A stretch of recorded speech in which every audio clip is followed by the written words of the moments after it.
Hola queridos estudiantes, espero que se encuentren muy bien. Chicos, como ya pasamos lo que es la fiesta patria, espero que hayan tenido una muy buena fiesta patria, le han pasado bien junto a sus seres queridos y han podido ver a la gente con la que tienen más contacto, ¿cierto? Pero siempre teniendo los cuidados necesarios para cuidarnos de este virus, ¿cierto? Ya chicos, vamos a continuar con nuestra clase. Vamos a recordar que las clases anteriores estuvimos viendo lo que fue el inicio del siglo XX, fines del siglo XIX e inicio del siglo XX, donde vimos que el salitre fue la principal economía de nuestro país y gracias a eso pudo haber muchos avances en nuestro país, ¿cierto? Ahora ya vamos a avanzar un poquito más en el siglo XX, ya a los años 20, eh, y vamos a darnos cuenta que ya el salitre empieza a decaer y que Chile empieza a buscar otra forma de poder salir adelante. Así que vamos con nuestra clase. El objetivo de la clase de hoy es identificar las primeras acciones realizadas por el Estado en los años 20. Para lograr eso, ¿cierto? Vamos a ver lo siguiente, las siguientes preguntas. Primero, ¿cómo fue el proceso de democratización de la sociedad chilena durante el siglo XX? Ahora al fin vamos a empezar a escuchar la palabra de democracia. Al fin en Chile va a haber democracia. ¿Ya? ¿Cuál fue el nuevo rol económico del Estado? ¿Cuál fue el nuevo rol social del Estado? ¿Por qué es importante la ampliación de la participación política? ¿Ya? Como se está hablando de arriba de democratización, vamos a ver cómo fue que se empezó a ampliar también la participación de la gente en nuestra política. Entonces, comenzamos. Chile a partir de la década de 1920. Desde la década de 1920 se produjeron en Chile importantes cambios políticos, económicos y sociales, como por ejemplo, se crean leyes para mejorar las condiciones de los trabajadores. Ya vimos, cierto, que en la época del salitre hubo mucho abuso en cuanto a los trabajadores del salitre, ¿cierto? Y que se empezó a ver muchas marchas para poder cambiar esto. Y se crearon empezaron ya a surgir algunos beneficios para los trabajadores. Segundo, la crisis del salitre llevó a un cambio en el rol del Estado y su participación en la sociedad. Vamos a ver, ¿cierto?, qué hizo el Estado ahora que ya no tenemos la economía del salitre. Sectores que antes postergados, como la clase media y las mujeres, tomaron protagonismo. Y se cambió la constitución disminuyendo el poder del Congreso y aumentando la del presidente de la República. Ya, entonces vamos a continuar.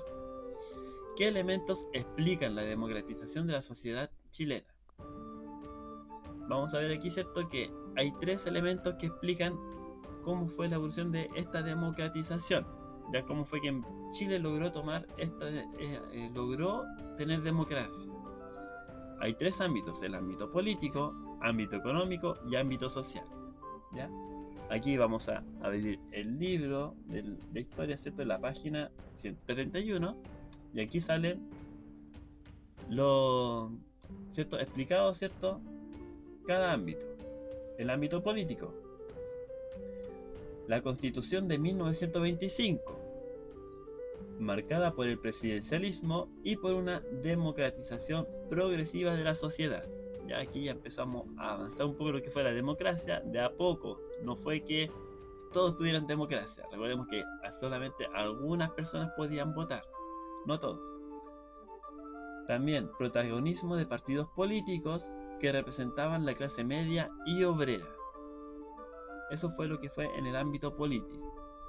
En el ámbito económico, la crisis de la industria salitrera y el nuevo rol empresarial del Estado. Ya. Este fue un modelo basado en la industrialización por sustitución de importaciones. La ICI. Ya que eso es ICI, y SI significa industrialización por sustitución de importaciones, que ahí lo vamos a ver ya un poquito más adelante. También el estado de bienestar mayor, el estado de bienestar, mayor protagonismo del Estado en el área social, el aumento de gastos en salud, educación y seguridad social. Y en el ámbito social, el ingreso de sectores que antes estaban excluidos y desarrollo de una cultura de masas. Expansión de la educación, mayor acceso a la educación primaria, secundaria y universitaria. Y la concentración de la población en las ciudades.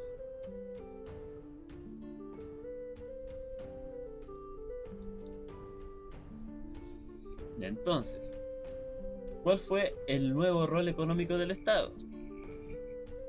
Bueno, entonces, como estábamos hablando, ¿cierto? Que ya como la economía de salitre ya no existía, comenzó a decaer. El Estado tuvo que tomar otras medidas para empezar a hacer que nuestro país pudiera salir adelante. La dificultad para vender el salitre chileno, que provocó la creación del salitre sintético, se agravó con la crisis económica mundial de 1929, originada en Estados Unidos, llamada la Gran Depresión. Bueno, aparte de esto, cierto que hubo el salitre sintético. Otra cosa también que en los años entre en los años 20, cierto, un poco posterior, ocurrió lo que fue la Primera Guerra Mundial. Hubo conflicto entre el comercio exterior, ¿ya? Obviamente que Chile se centraba en el comercio de exportación hacia otros países. Y aparte, como dice aquí, se agravó la crisis económica mundial de 1929, ¿cierto? Originada en Estados Unidos, la Gran Depresión que se le llamó. Ahí podemos ver, ¿cierto?, una imagen que representa cómo fue la Gran Depresión en Estados Unidos. Ya habiendo conflictos, ¿cierto? Con poder exportar ya no podíamos centrarnos en la exportación para ganar economía en el país.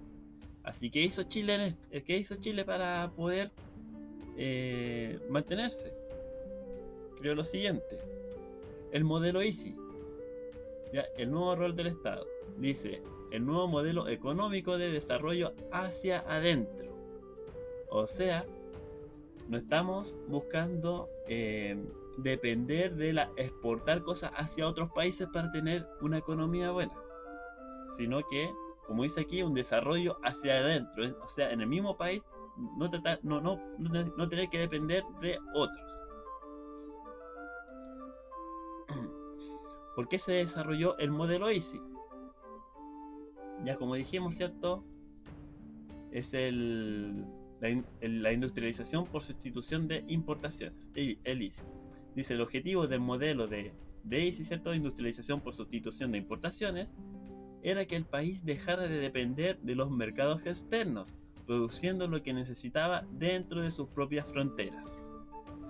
¿Ya? Y para poder mantenerse, ¿cierto?, necesitó desarrollar las industrias de nuestro país.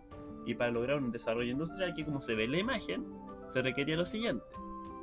Primero, recursos naturales y técnicos como fábricas y maquinarias, que esto permite producir bienes. También se necesita mano de obra calificada con especialidad técnica, que esto permite aumentar la producción. Y tercero, inversión del Estado y un aumento de los impuestos a los productos extranjeros, que esto ayuda a sustituir las importaciones.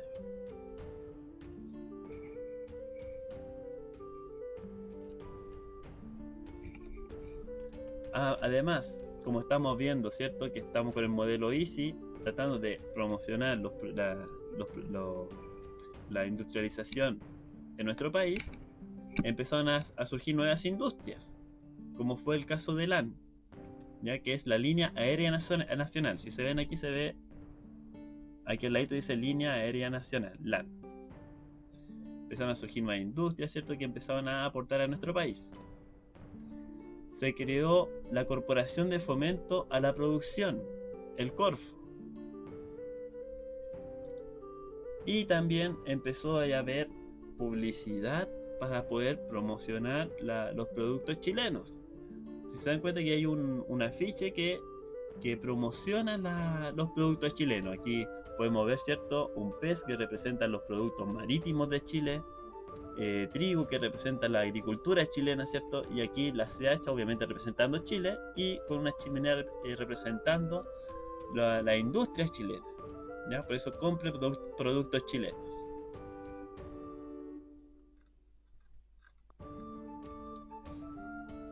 Ya, entonces, una vez logrado esto de poder crear un desarrollo hacia adentro, el rol del Estado empezó a buscar, empezó a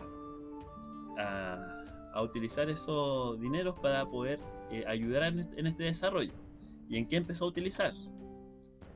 Empezó a utilizarlo en distintos ámbitos, en lo que fue educación, vivienda, salud y seguridad social. Primero, la educación. Recordemos que esto todo está en nuestro libro. Aquí estamos en la página 134.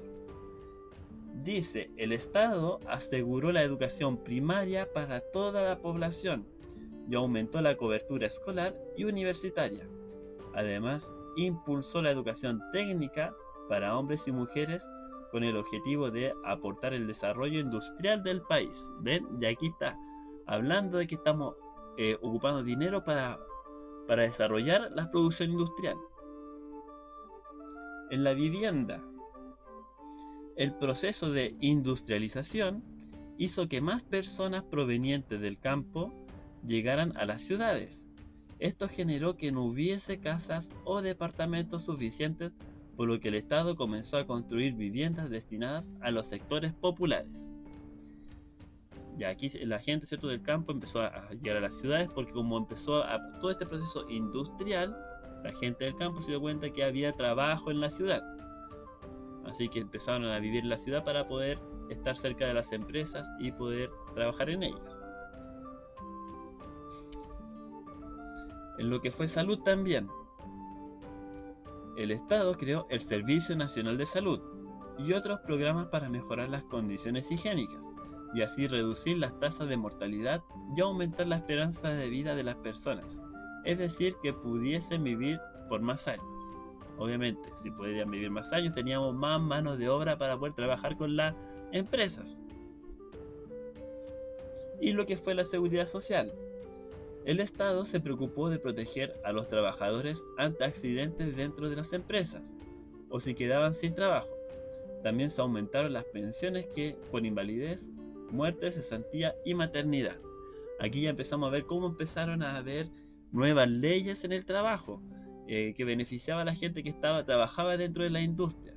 Se dan cuenta que la gente que trabajaba aparte se dan cuenta, trabajar en una industria trae muchos beneficios, así que me conviene. Por eso la gente se iba a trabajar mejor a las empresas de la industria porque le aseguraba, ¿cierto?, una mejor vida, un mejor bienestar.